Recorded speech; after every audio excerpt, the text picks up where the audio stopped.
Hallelujah. जैमसी सबको, जैमसी की hallelujah. प्रभु का धन्यवाद हो। आज के दिन समय के लिए हम धन्यवाद करते हैं। प्रभु जीवित है। आज के सुंदर दिन के लिए भी हम धन्यवाद करते हैं। आज जो है लोगों ने बसंत का त्यौहार मनाया, यानी कि बसंत की आज के अनुसार बसंत के मौसम की अभी शुरुआत हुई है। पतझड़ का मौसम चला गया है और एक नया मौसम प्रभु ने हमें दिया है, उसका हम धन्यवाद करें। नया हो जाना, बसंत का मतलब नया हो जाना।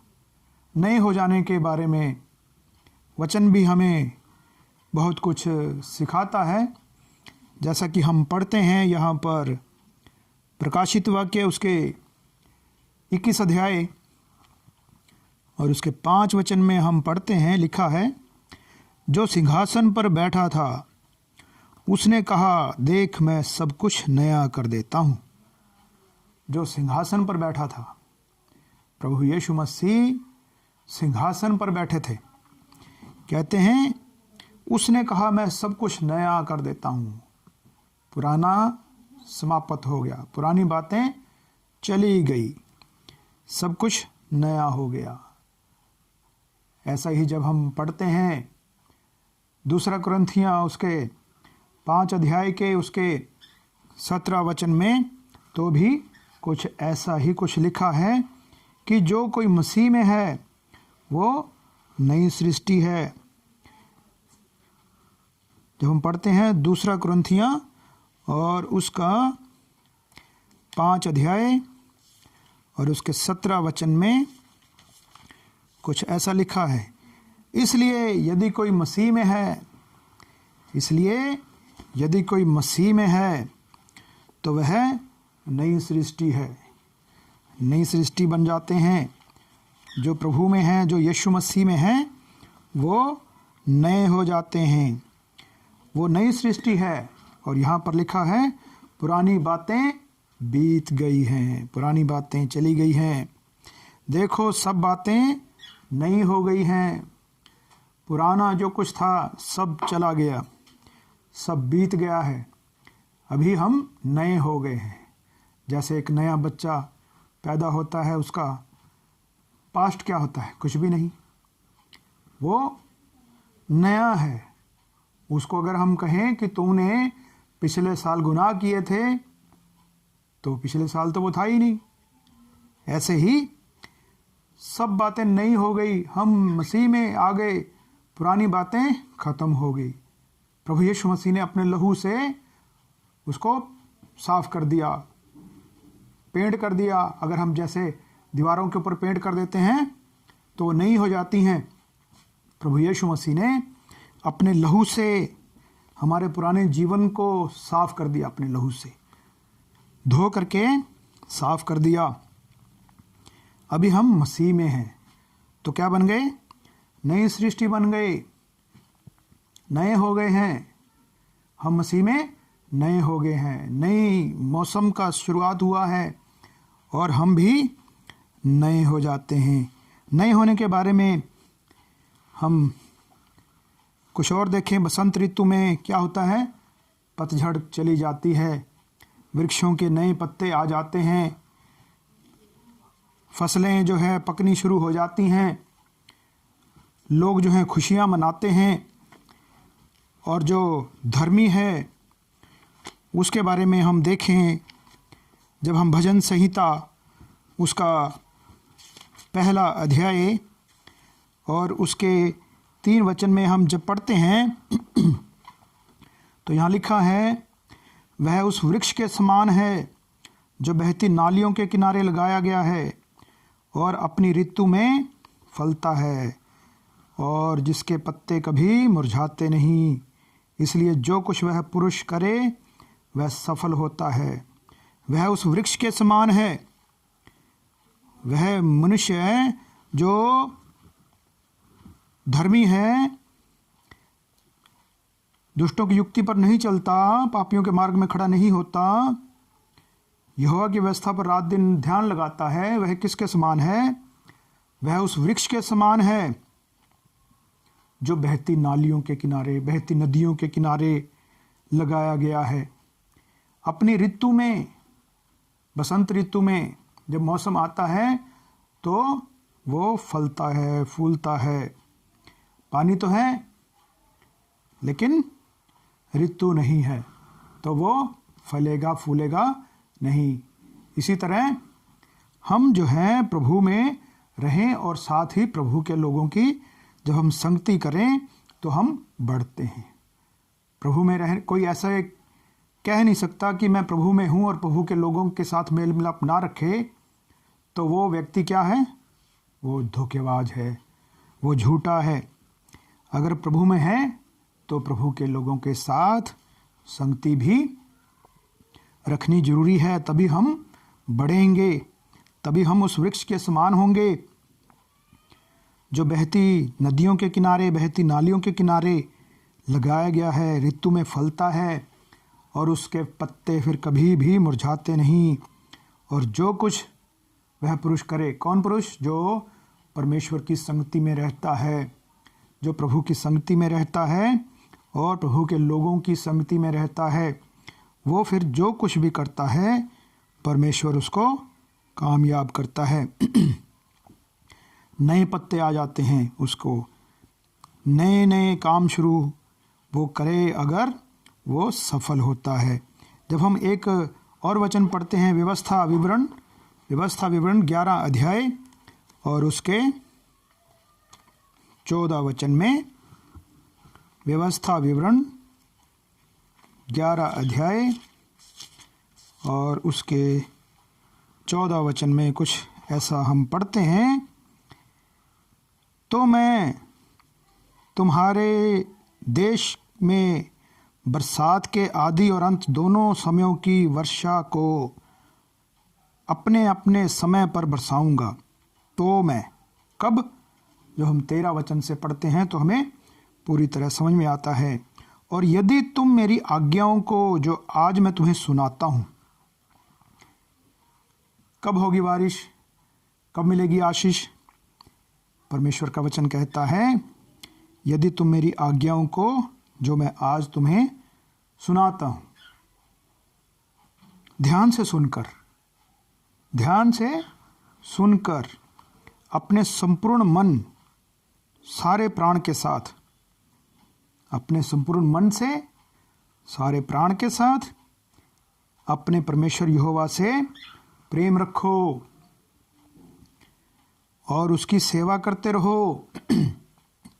लोगों को बताते रहो प्रभु परमेश्वर के बारे में, सुनाते रहें प्रभु कौन है, सच्चा परमेश्वर कौन है, उसकी आज्ञाओं में हम रहें, उसकी सेवा करते रहें, अपने मन से, प्राण से अपने परमेश्वर से प्रेम रखेंगे तो परमेश्वर का वादा है। क्या वादा है? तुम्हारे देश में बरसात के आदि और अंत दोनों समयों की वर्षा को अपने अपने समय पर बरसाऊंगा, जिससे तू अपना अन्न, नया दाख मधु, टटका तेल संचय कर सकेगा। परमेश्वर की आज्ञा में जब हम रहते हैं तो हमारे ऊपर आशीषें फलती हैं, फूलती हैं, हमारे घरों में अन्न होता है, दाख मधु होता है, तेल होता है, किसी भी जो जरूरी वस्तुएं हैं उसकी कमी हमारे जीवन में नहीं पाई जाती। हम उस बसंत ऋतु में रहने वाले उस पेड़ के समान हैं जो अपनी ऋतु में, बसंत ऋतु में फलता है, फूलता है, बदल जाना, नया हो जाना। हम भी नए हो जाएं, बदल जाएं, नया हो जाना। एक वचन हम और पढ़ते हैं भजन संहिता उसका 51 अध्याय और उसके 10 वचन में कुछ ऐसा लिखा है। भजन संहिता 51 अध्याय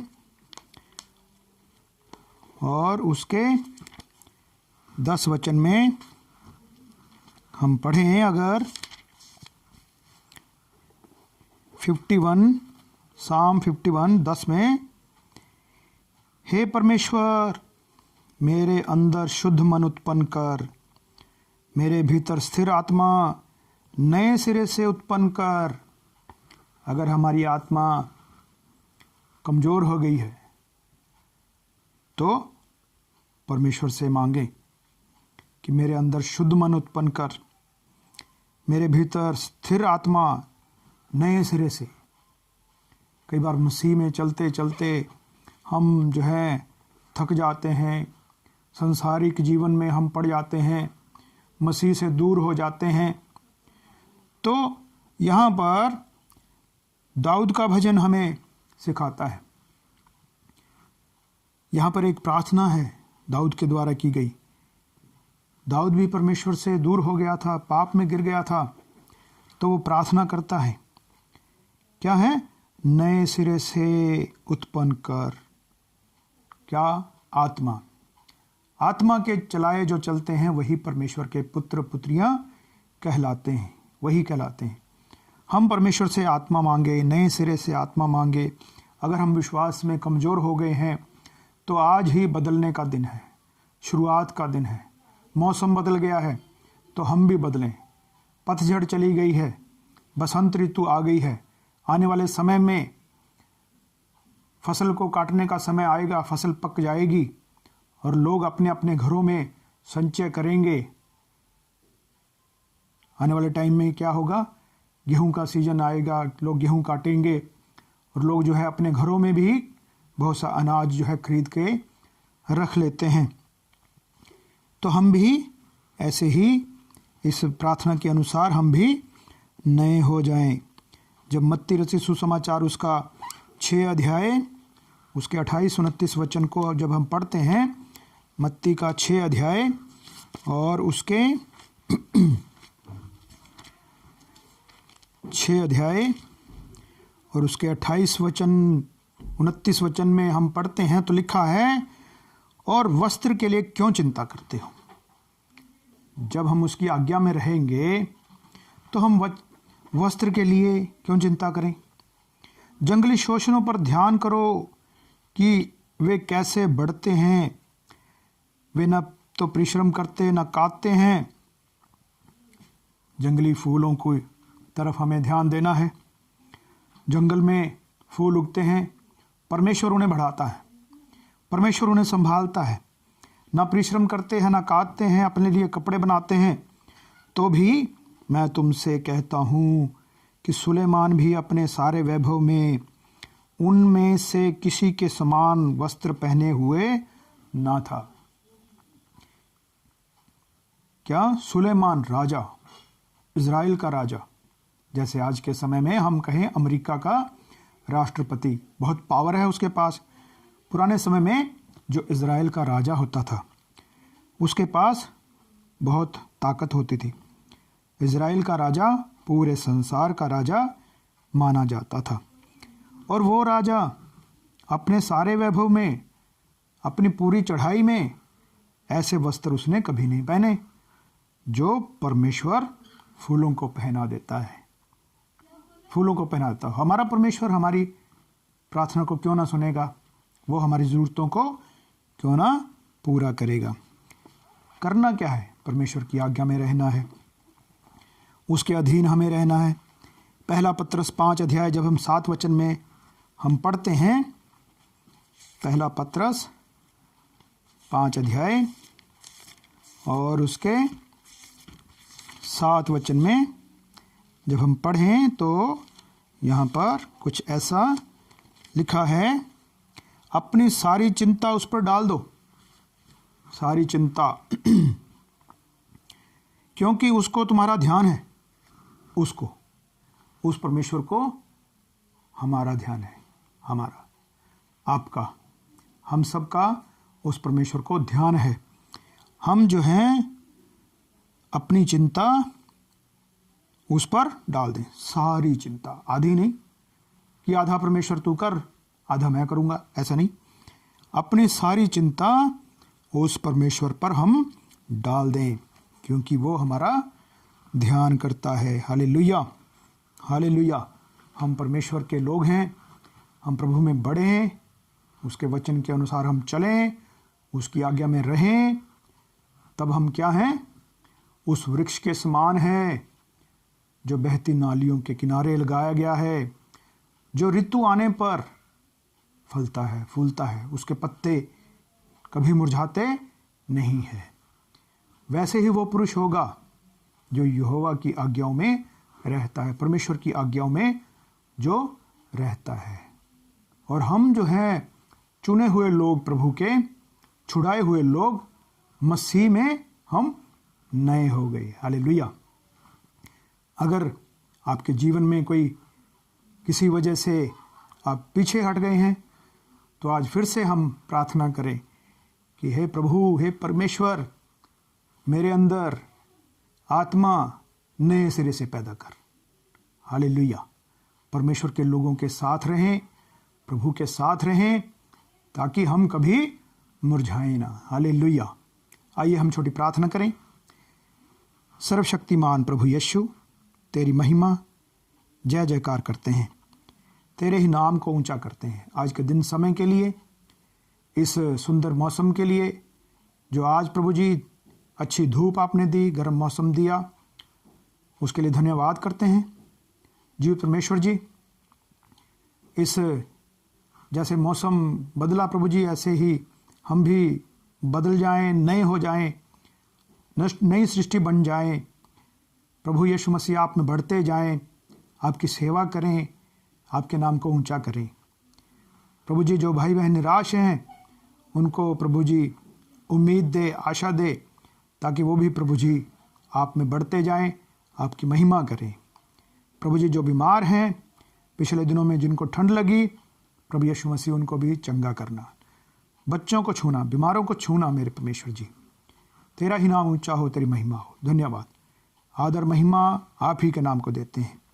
पिता, पुत्र, पवित्र आत्मा, प्रभुओं के प्रभु यीशु मसीह के पवित्र नाम से हम मांगते हैं, सुन और कबूल कर। आमीन, आमीन, आमीन। हालेलुया। जय मसीह की, सबको जय मसीह की।